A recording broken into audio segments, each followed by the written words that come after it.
2 लाखखौ लानानै दावराव दावसि जालायदों बिपिएफ दोलोआव माबायदि दावराव दावसि सोरनिबा न'खराव साब्रै साबा गाहाम मोनलायदोंनो इउपिपिएलनि दैदेनगिरिफोरा फरायनानै खोन्थादों आरो फरायना खोन्थानायाबो बिपिएफनि अमेन्सफोरनिफ्राय कमप्लेन होदों नाथाय बै फरायना होनायखौ जों एसे खोनासंनानै लानि माबायदि नङा होनबा ओरैनो मोननाय फैसाखौलाय सोरथो लुबैया दा बयबाबो लुबैखागोन मा न'खरसेयाव साब्रै साबा 20 जनबाबो लानांगौसो आंनिब्ला सरखारनिथ' बियो बे आरो बाथ्राया मा बिपिएफल' खोनानाय बायदिब्ला बिपिएफनिल' नङा इउपिपिएलफोरनियाबो मोनला जोबदोंनो बुट गोथां जानायले गरनैसो इउपिपिएलफोरनाबो मोनदोंनो खोनासंना लानि एसे बैसोरनि दैदेनगिरिनि लिडारफोरनियाव माखासे बाथ्रा बुंनायखौ नङा होमबा गोनां हाग्रामा महिलारि सारनि दैदेननाय बिथांमोननि माखासे सामसानि जि लिस्ट बानायनाय जे बिथांमोना दिनै मा होनदों बिपिएफनि न'खरसेयावनो साब्रै साबा मोननाय जि प्रुफ बे प्रुफ तथ्यखौ लानानै आङो माखासे बाथ्राफोरखौ बुंथिनो थाखाय लादों मानोना दिनै बिथांमोननि लिस्टआ जोंनाव फैदों माखासेखिनि लिस्टआ थांनाय 27 तारिखआव आं कमप्लेन खालायनाय बाथ्रा नङा बियो बिपिएफ कमप्लेन खालायनाय बाथ्रा बियो बबे बिपिएफआ कमप्लेन खालायदों नोंथांमोन आं फरायथिनानै खोन्थानो नागिरदों जे मा होनदों 26 नं दारांगाजुलि ब्लक कमिटि बिपिएफनि माखासे दैदेनगिरिफ्रा मा होनदों बिथांमोननि सिडब्लिउसि बिथांमोननि ओमेन दैदेनगिरि बिथांमोना कमप्लेन होदों जे जोंनि बिपिएफनि सापर्टार बिथांमोना नेताफोरा न'खरसेयावनो साब्रै साबा 2 लाखनि आइबिएस खौ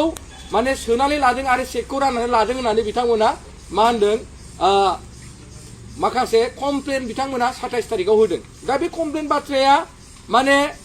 बेनो जे दिनैनि बे मोनसे बिथांमोननि मोनसे समस्थियाव बिथांमोना 100 जन बिथांमोना बेनिफिसारि सेलेक्ट खालायनानै बिथांमोना बेहाय गासिबो नामफोरा दङ दा बेहाय बिथांमोना कमप्लेन खालायनायनि जों नामखौबो थयथ' खालायनायबाय नोंथांमोना जुदि नंखाय सानदोंब्ला जे नैबे मानगोनां मा होनदों बेहाय रबित नार्जारिनि फेमिलिया गासै मोनबा अर्थात बिथांमोननि न'खरानो साबा लादों बिथाङा रबितआबो लादों रबितनि हिन्जावाबो लादों रबितनि हिन्जावनि बिनानाव सानैयाबो लादों आरो बेजों लोगोसे बिनि बियादै फिसायाबो लादों आरो बेबायदिनो मा होनदों जादब अधिकारी होनो बिथाङाबो मा होनदों बिथांनि फेमिलियाबो 6था लादों गावजों लोगोसे 6था दा दिनै बिथांमोना बुंदों जे दिनै माने बिपिएफ सरकार फैनाय लोगो लोगो जों रायजो राजानो जोङो आनएमप्लयिं मानसिफोरनो जोङो 2 लाख थाखा होगोन होननानै बिथांमोना बाथ्रा बुंदोंमोन नाथाय जों नुबाय बिथांमोना दिनै 2 लाखखौ रायजो राजानो होनो नालागे गाव गावनि न'आवनो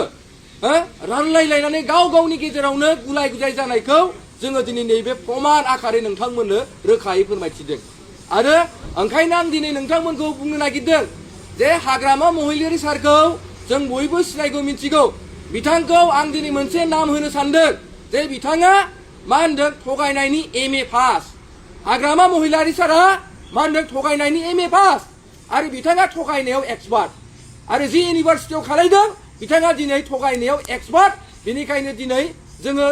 इउपिपिएल लाइमोन गांखंनिफ्राय बिथांनि नामखौ जोङो थगायनायनि एमए पास हिसाबै जों बिथांखौ दिनै गुखुरा खालायदों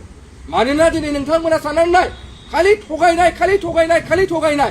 आरो हाग्रामा महिलारि सारा जेब्लानिफ्राय सरकार सालायदों बे समनिफ्राय गोबां मानसिफोरखौ चिराङावबो जोंनि खालायबोखानाय सानथालि माखासे मानसिफोरनो जों जि हा होनो नागिरदोंमोन जि प्रक्रियाखौ जोङो लाबोनानै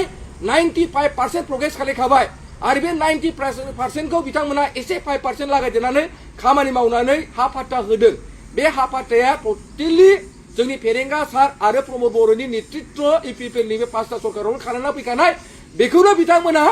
आदिबासि सान्थालफोरनो हा फाट्टा होदों होननानै दिनै बिथाङा फोरमायनो नागिरदों नाथाय नोंथांमोना मिथिगौ अन्थाइ खाम्फा गायसनदों फिथा हास'दों बे गासैबो प्रमद बर'नि नेतृत्वआवनो सेन्सन जाबोजोबखानाय आरो बे बाथ्राखौ स्वयं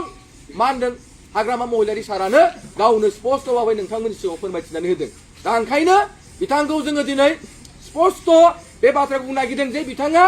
बे समाव जेसेबांखि बाथ्रा बुङा मानो जेसेबांखि रायजोखौ मेगन खाथेनानै मेगन गुनु खालायनानै बिथाङा दोना मानो दिनै रायजो राजाया बुजिनो बाखि गैला रायजो राजाया मिथिनो बाखि गैला गासैबो रायजो राजाफ्रा दिनै बिपिएफनि सायाव गाज्रि मोननायखौ फैबाय आरो नोंथांमोना नाय जे बे गाज्रि मोननायनि फिथाइया बिपिएफखौ जे गाज्रि मोनबाय बिनि फिथाइया फैगोन नैबे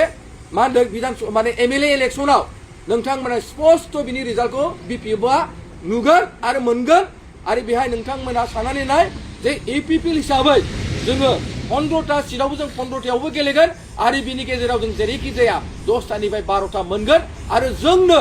आसाम सरकार दानायाव गोदान सरकार दानायाव इउपिपिएलनिफ्रायनो एमएलए बिजाथि लानानै मेजरिटि लानानै जे जों किं मेकार जानो हागोन बे दिनै नोंथांमोननि गेजेराव आं स्पष्ट खोथाखौ आं फोरमायखाबाय आरो मोनसे खोथाखौ आं खावलायबावनो नागिरदों जे नोंथांमोननि सायाव आं बेखौनो खावलायबावनो नागिरदों नोंथांमोना एमएलए इलेक्सननि जोबखांनायनि मास मोनथामनि उनाव बिपिएफ सरकारा बायगोन बे स्पष्ट खोथा आरो आं बे खोथाखौ दिनैबो बुंदों मानोना इउपिपिएल सरकारा फैफिनगासिनो दं रायजोफोर रायजो राजाफ्रा गोनो गोथो जानांगौनि दरखार गैया दिनै बयबो प्रमद बर'खौ लुबैफिनदों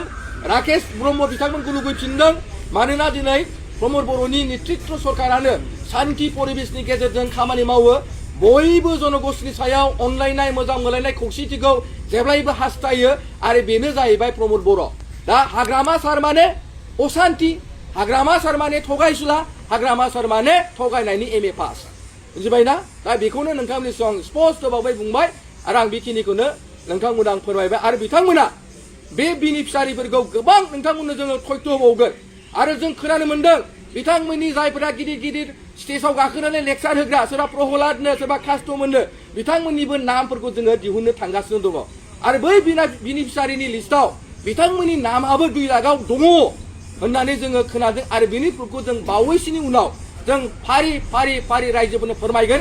बिथांमोना गावसोर गिदिर गिदिर लेक्सार होदोंमोन रायजोनो होनो होननानै बिथांमोना गावसोरनो गावनि फेमिलिनो गावनि न'खरनो बिथांमोना दिनै साफा साफा बिथांमोना लिस्ट होदों आरो जों खोनानो मोनदों हाग्रामा महिलारि सारा थांनाय 5 बोसोराव बाथौ रिजर्ट आरो आर'नाइ आरो बिनि उनाव गौरां बिलियाव थानाय साखरि मावग्राफोरखौ गावनि कर्मचारिफोरनो बिथाङा दरमाहा होनो हायाखैमोन जों खोनानो मोनदों बिथाङा नैबे 2 लाख थाखाखौनो 2 लाख होनानै बे 5 बोसोरनि जिखिनि होनो हायै जिखिनि दरमाहाखौ दिनै बिथांमोना नैबे रायजोनि बेनिफिसारिनि फैसाखौनो बिथांमोना होदों होननानै जों खोनानो मोनदों आरो बिनि लिस्टखौबो जोङो बावैसोनि उनाव जोङो रायजो राजानि गेजेराव नोंथांमोननि मिडियानि गेजेरजों जों फोरमान होगोन